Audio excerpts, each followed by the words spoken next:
What's good? It's your boy D.J.Dr.Dice. I'm here with the man of steel, Mr. Darnell Steel, film producer, director, movie maker, the man himself, Mr. Darnell Steel. How you doing, man? Oh, I'm doing great, D.J.Dr.Dice. Welcome to the A-list. Thank you, man. It's good to be here. I'm glad you came in today because I had some things that were on my mind about what I'm looking at in the industry, and I'm kind of I'm concerned about a few things. I mean, we're headed in the right direction. I mean, we're number 2. Number 2. That's a powerful spot. The world is watching, yes. I know a lot of people are really watching us, and there's some people who's going to want to defend their number 1 spot. That may be Chicago. Chicago got us beat. New York is coming up number 3 on us. I know last year Atlanta was number 3. Okay. And a few years ago we were number 13. So yes, that is a big undertaking. We are going for the number 1 spot. All right. Well, with that said, that's a very delicate position to be in. So it's some things that Atlanta, Georgia, we're going to have to do to kind of make sure we're right on point with the development and the growth of our position. We are destined to be number 1. You believe that? Oh, I seriously do, and I'm going to be one of the ones helping us become number 1. Okay. And how do you plan to get us there? Well, as far as the independent world side of things, I have a few great projects coming up. I'm doing sci-fi. Okay. And pretty much nobody right now in the independent world of Atlanta has done sci-fi. I use a lot of the CGI, and some people don't understand what is CGI, and that's that computer-generated imagery that Hollywood use, commercials use, the gaming industry. I mean, you just name it, the music videos. There's all types of visual tricks that they use, and they use the computer to tell that story. Right. And I have a project right now called Ebony Knight, and that's, you know, a guy who turns into hard metal, and that has really, I believe, personally has changed the game here as far as the independent world is concerned for Atlanta. Absolutely. I'm very much involved with your projects, but I still must say, when I look at, a day don't go by when I don't stop by the page. And I just want to look at it because it's still unbelievable, the things that you did. I mean, for the 2 people in this world that may have not viewed this film, can you please tell them how to get to that teaser so they can take a peek? Well, there's 2 ways you can see it. First of all, it's YouTube.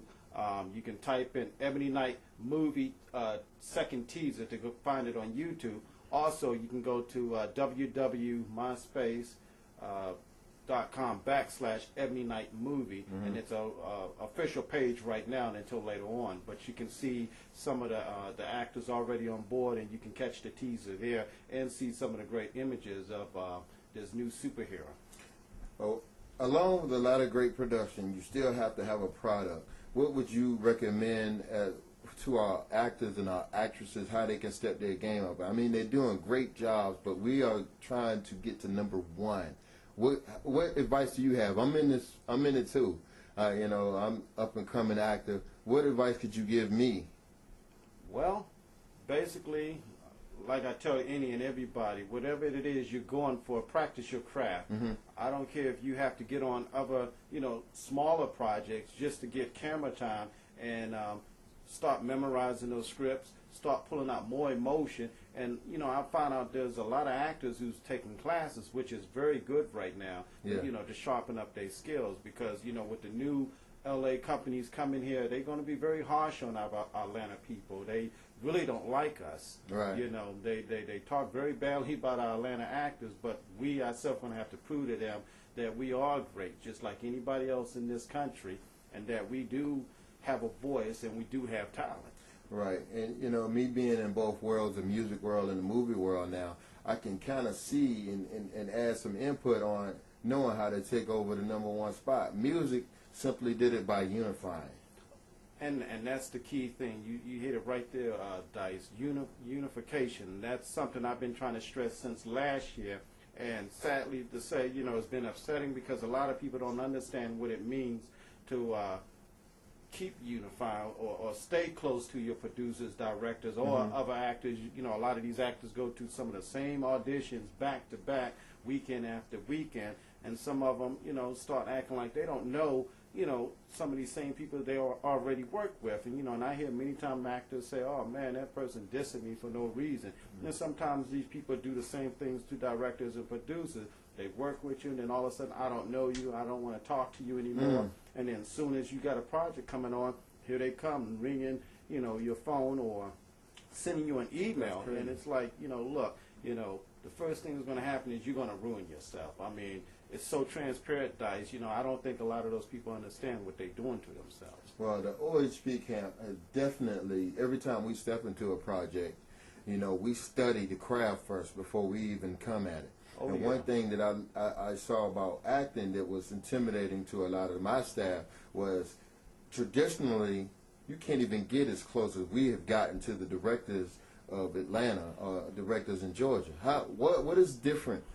what type of character is in the state of Georgia that allows you to get this close to the director and just tell these people that it's okay?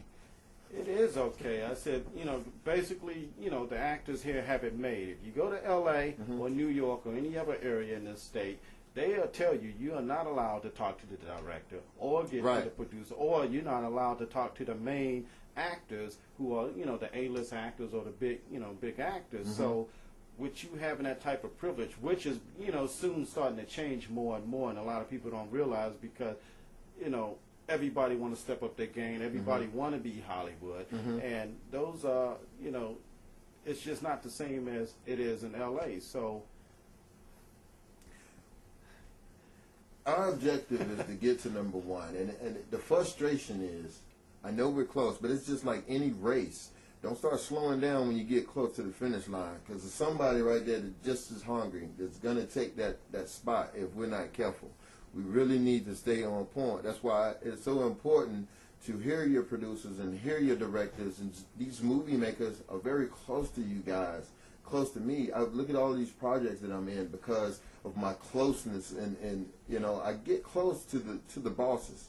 And can I say something? The thing, too, about that closeness is that the directors and the producers, they get acquainted with you more and more, and they know what you're capable of doing. So when they're trying to reach out to you, and it's not, oh, I just need your friendship. It's they trying to understand what they're working with and how they may actually have something further down the road, to put you in. And you being silly, saying, oh, I don't got time for you, you just missed the opportunity, because when those directors and those producers start becoming the Spike Lee, the John Singletons, the Tyler Perry's, the George Lucas, the Peter Jackson, the list goes on. All of them started off just like us, independently, and they got good with their craft, and now, they dealing with multi-million-dollar projects. Absolutely. And I guarantee you, some of those old people they used to try to bring on and get close to, they can't even reach them now. What's funny to me is when I look at different artists. I look at the Wayans brothers, and I look at all of these different actors that came up in these sitcoms and came up in these comedy skit type of programs. One thing that I learned, and anybody who has a television set, all you got to do is look at who's on top now. They came out of Saturday Night Live. They came out of In Living Color. I guarantee you those were the ones who were first on the set and last on the set. When you say you see your boy D.J.Dice everywhere, it's for a reason, because here soon I'm going to be an icon, y'all. And there's a few more icons that I'm close to. And y'all know who you are. But it's a lot of us that's getting this opportunity and getting a chance. It'd be tragic if you miss this train. Oh, yeah. And the train is moving. There are some great, people that I personally can say I can see going somewhere or becoming. A lot of people, at times we have a little arguments or things don't mesh, even with the directors and producers, but we manage to come back and be friends and help each other out, because we can see the light down the road. I mean, if people can see what I can see, like you said, you're becoming an icon. I see, Michelangelo, he's out there doing his thing. Surprisingly, he's just knocking films out there left and right. Bobby People, the TPM1, they're doing their thing. Sometimes I hear actors say, oh, I don't like their products, I don't like their stuff. I'm like, well, then let's see you, go out there and freaking do something. This man is on his grind. he's trying, and he's going to do it. You know, there's the Tawana Kilpatrick with Yellow Crime. I started that project last year with her. I'm not ending it with her, but we still stay in close contact. And she got like all these Hollywood people, top people working with her on it. And you know, there was people who was like, "Oh, I don't want to work on that anymore." Well, first of all, you got to get cast nowadays. While you're sitting there being funny, you know, she's going through agencies now. You know, and that's what I said. The game. I bet you they didn't see that coming. They didn't see it coming. You know?